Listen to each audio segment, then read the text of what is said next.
우리는 우리 인생 가운데 뜻하지 않는 난관에 자주 부딪히며 살아갑니다. 그럴 때 우리 난관에 부딪힐 때마다 우리의 기도는요 더 절실하고 더 절박해지는 것을 볼 수 있습니다. 특별히 오늘 본문의 메시지는 어제에 이어서 배경이 비슷합니다. 그래서 140편과 141편이 배경이 비슷한데 그 배경은 우리가 집에 가셔서 함께 찾아보시면 사무엘하 15장부터 18장까지 약 아주 길게 압살롬의 반역에 대한 이야기를 다루고 있습니다. 그래서 그러한 과정 가운데 어제에 이어서 완벽하고 빠져나올 수 없는 그 계획 가운데 하나님은 다윗의 삶 속에 그 압살롬의 반역에 대하여 맞서지 않았고 또 피난길에 쫓아오면서 저주를 퍼붓는 시므이를 향해 상대하지도 않았습니다. 그 내용이 이제 16장 9절에서 10절에 이어지는데요. 다윗의 장군들이 있습니다. 요압의 아우고 아비스라는 이 장군이 하나 이 죽은 개 같은 이 시므이 제가 직접 건너가서 목을 베겠습니다 라고 이야기했을 때 다윗이 이렇게 이야기합니다. 그가 저주하는 것은 여호와께서 나를 저주하십니다. 나의 죄악으로 인합니다. 내게로 돌아오라 하고 이야기하지 않습니까? 특별히 우리가 삼국지를 보면요 전쟁의 승패는요 책사에 있습니다. 책사. 어떻게 이 진을 꾸리고 어떻게 병법을 운영하느냐에 따라서 전쟁의 승패가 달라지는데 특별히 사무엘하 15장에서 18장의 쭉 이어를 보니까 압살롬에게 있어서 책사는 아히도벨이었고요. 그 다음에 다윗의 책사는 후세입니다. 그래서 오늘 본문의 메시지를 딱 보면은 이제 급하게 다윗이 도망갈 때 아히도벨의 그 계략은 빨리 가가지고 없애버립시다. 그런 계략이었고 그 다음에 후세의 계략은 이 다윗의 부하들이 일단 백이다. 그러니 공문을 딱 띄워가지고 더 많은 군사들을 이끌고 가야 반드시 승리할 수 있다. 그래서 보니까 후세의 전략은 뭐냐면은 시간을 벌어주는 겁니다. 그래서 다윗이 완벽하게 어떻게 피할 수 있도록. 그래서 결국에는 이 후세의 전략이 이제 압살롬에게 채택이 되는데 문제는 뭐냐면은 압살롬과 함께 있던 아히도벨이 삐졌어요. 이제 나는 쓸모없구나. 그래서 고향으로 돌아가서 공매어 죽습니다. 아무튼 이 과정 전체가 오늘 시편 141편의 배경이 되어지는데 그런 가운데 다윗이 했었던 그 일은 오늘 본문은 크게 세 단락으로 나눠지는데 하나님께 도우심을 간구하는 내용이 1절에서 2절 그리고 3절부터 7절은 그렇게 내가 하나님께 간구하고 기도하고 믿음으로 살아가기를 결단하는 내용이 3절부터 7절 그리고 결단으로만 되지 않습니다. 전적으로 하나님의 은혜가 필요합니다. 그 내용이 8절에서 10절이죠. 오늘 본문의 메시지를 통하여서 우리가 어떠한 순간순간마다 항상 기도할 수 있는 우리의 삶이 되어지길 간절히 소망합니다. 먼저 하나님의 도우심을 1절부터 2절에 간구하고 있습니다. 우리는요 항상 되풀이 되어지는 일상에서는요 이 기도가 느슨해질 수도 있습니다. 맨날 똑같거든요. 이 일이 이 일이고 맨날 하던 일이 똑같은 일이기 때문에 우리의 기도가 때로는 느슨해질 수밖에 없습니다. 그러나 어쩔 때 이 느슨함이 탄력적으로 간절해지느냐 갑자기 어려움이 처했을 때 우리의 기도는요 갑자기 간절해지고 뜨거워지는 것을 볼 수 있습니다. 오늘 본문의 메시지도 급박합니다. 급박해요. 아히도벨의 이 모략이 성공하면 다윗은 이제 끝이 납니다. 그렇기 때문에 오늘 다윗은요, 속히 내게 오시옵소서. 내가 부르짖을 때 응답하여 주시옵소서 라고 기도하고 있는 것입니다. 특별히 여기 속히라는 단어는 오늘 우리말로 이야기하면 119입니다. 119 SOS. 하나님 지금 엄청 급합니다. 빨리 오셔갖고 내 삶 가운데 역사하여 주시옵소서 라고 간절히 간구하고 기도하고 있는 것이지요. 그리고 그 내용이 2절에 나의 기도가 주의 앞에 분향함과 같이 내가 손을 들어 기도하오니 빠르게 오셔가지고 지금의 상황들을 하나님의 은혜 가운데 지키시고 보호하시고 역사하여 달라고 기도하고 있는 것이죠. 즉각적으로 응답하여 달라고 기도하고 있는 것은 지금 상황이 엄청나게 급하다는 것입니다. 잡히면 끝나는 거예요. 그런 상황 가운데 다윗은요, 두려워하거나 염려하거나 무서워하거나 하지 않았고 오히려 하나님께 나아가 SOS를 외치고 있습니다. 하나님 빠르게 속히 나를 도와주시옵소서. 그러면서 그와 같은 결단이 이제 3절부터 7절에 쭉 이어지는데 갑자기 뜬금없이 내 입에 파수꾼을 세워달라고 이야기하고 있습니다. 이것이 무슨 말입니까? 우리 입술은요, 찬송과 저주가 항상 동시에 따라갑니다. 그래서 때로는 이렇게 어려움에 처하면요, 대부분 기도하지 않습니다. 어떻게 합니까? 신세한탄을 하고 하나님을 향하여 이야기한다는 거죠.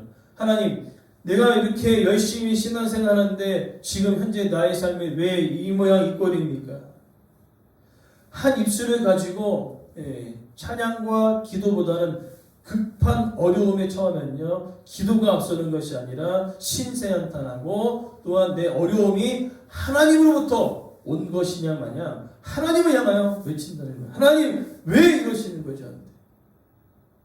다윗은 그렇게 하지 않기를 기도하고 있는 것입니다. 하나님, 내가 어려움에 처했어도 내 입술에 파수꾼을 허락하여 주셔서 절대로 신세한탄하지 않고 절대로 하나님을 원망하지 않도록 내 입을 지켜달라 기도하고 있는 것이죠. 그러나 이 입은요, 엄청납니다. 길들이기가 어렵습니다. 야고보서 3장 7절에서 8절은요, 우리의 모든 것들, 짐승들과 바다의 생물들과 사람들은 길들일 수 있다라고 얘기합니다.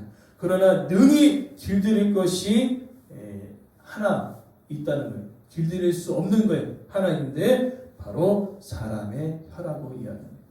길들이기가 아주 어렵다는 거죠. 그렇기 때문에 이어지는 5절의 내용은 하나님 앞에 간구하는 것입니다. 혹여나 이러한 일들이 발생했을 때 하나님, 내가 항상 기도하게 하옵소서. 5절 하반절에 재난 중에도 내가 항상 기도하리로다. 항상 기도합니다.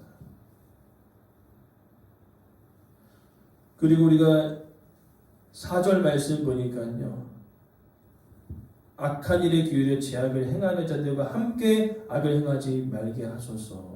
이 의미는 타협하는 것입니다. 타협.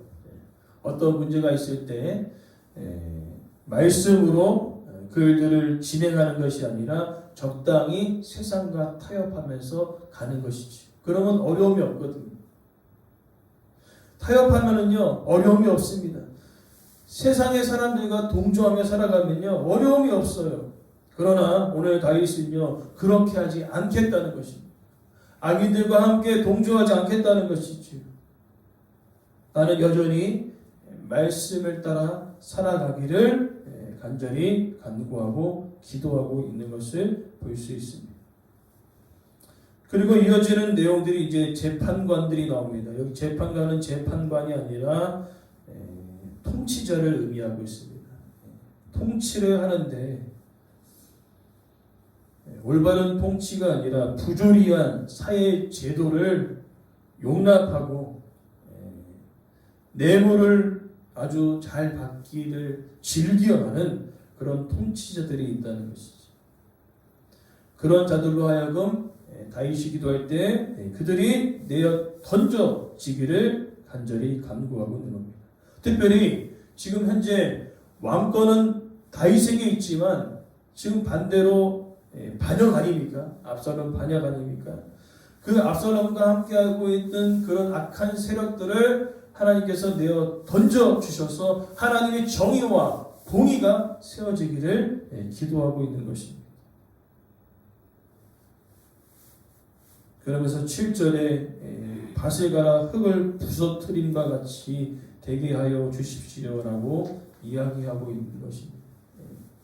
이것은 무엇입니까? 악한 세력들이 하나가 되어 나를 치료할 때 악을 그냥 용납하는 것이 아니라 그 악한 세력을 내가 믿음으로 대항하는데 절대 물러나지 않겠다.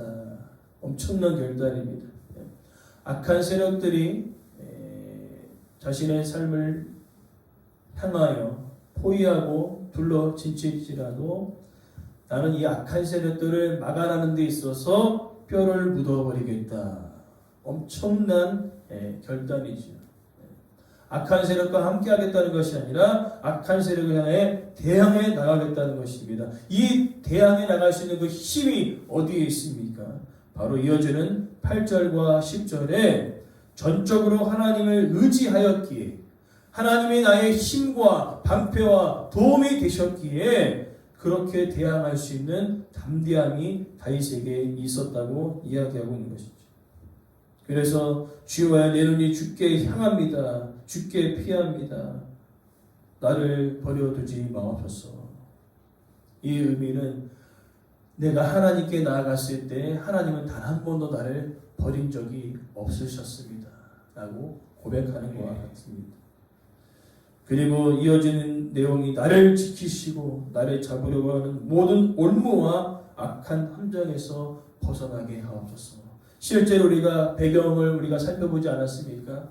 악한 세력들의 올무와 함정으로부터 다윗은 벗어납니다. 그리고 결국에는 다시 그 왕위를 이어가는 것을 볼 수 있죠.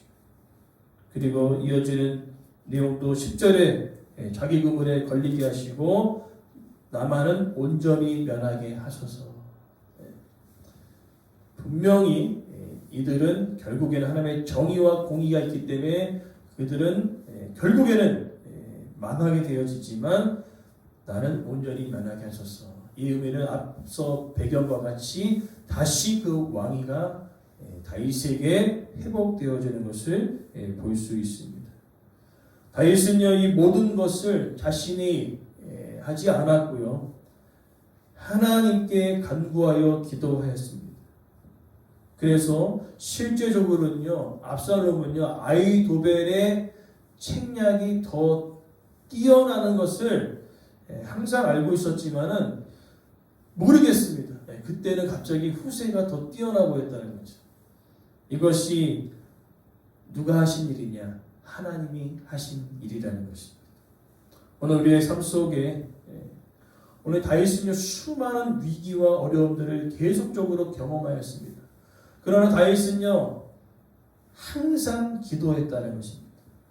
악한 세력과 타협하지 않았고 또한 악한 세력들이 자신의 삶 가운데 왔을 때 함께 동조하지 않고 타협하지 않고 그 악한 세력들을 하나님의 말씀을 가지고 대항하며 믿음으로 나아간 다윗의 모습 속에 하나님은요 절대로 그 삶을 버려두지 아니하셨고 절대로 다윗을 버리지 아니하셨고 다윗을 다시 한번 회복시키시고 또한 인도하시는 하나님의 놀라운 은혜의 역사가 다윗의 삶 가운데 있었던 것처럼 오늘 우리도 마찬가지입니다. 이와 같이 어렵고 힘든 그 순간 속에 신세한탄하고 이 상황과 환경들을 하나님께 막 집어 던져놓고 그냥 하나님을 원망하기보다는 하나님께 나아가 항상 기도하여 하나님의 그 돌보심, 또 버리지 아니하시고 끝까지 지키시고 인도하시는 놀라운 하나님의 그 은혜의 역사가 우리의 삶 속에, 우리의 가정에 늘 흘러 넘치기를 간절히 소망합니다.